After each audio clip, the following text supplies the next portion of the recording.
Bienvenue sur mon tutoriel numéro 117 et aujourd'hui on va parler de if-else et de wait-for en Transact SQL. If-else et wait-for. Alors on va commencer par if-else. If et else c'est une syntaxe qu'on utilise souvent lors de tous les développements. On va dire par exemple que lorsque if est true, donc il est exécuté.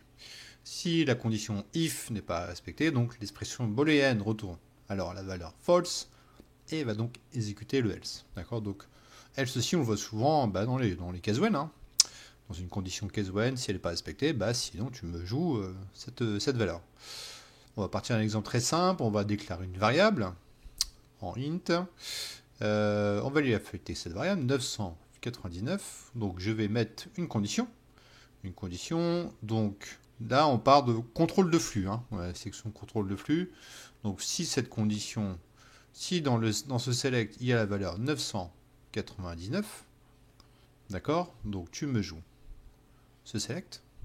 Sinon, tu me prends tout ce qui est en dessous, égal ou en dessous de 999. D'accord. Donc dans le cas là, la version 999 n'existe pas. Donc il va me faire un select de toutes les valeurs qui sont en dessous ou égales à 999. D'accord. Donc là, le if ici a retourné false. Donc il a joué le else. D'accord. C'est aussi simple que ça. Donc là, vous voyez, on voit que toutes les valeurs, il a pris toutes les valeurs qui sont en dessous de 999. Ok. Wait-for, c'est une chose, c'est une fonction SQL qui est extrêmement pratique pour surtout les DBA. Enfin, moi, je m'en sers très souvent.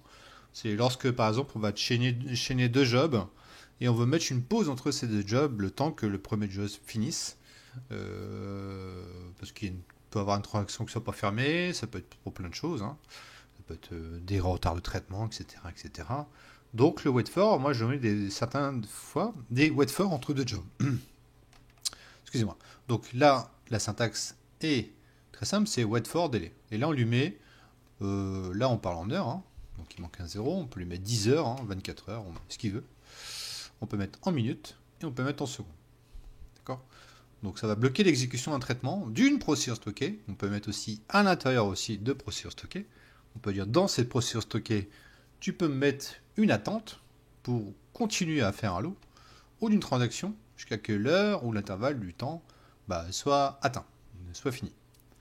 Donc là j'ai mis un exemple très simple, wait for delay. Une fois que tu as dépassé les 2 secondes, tu me fais un execute de SPLDB.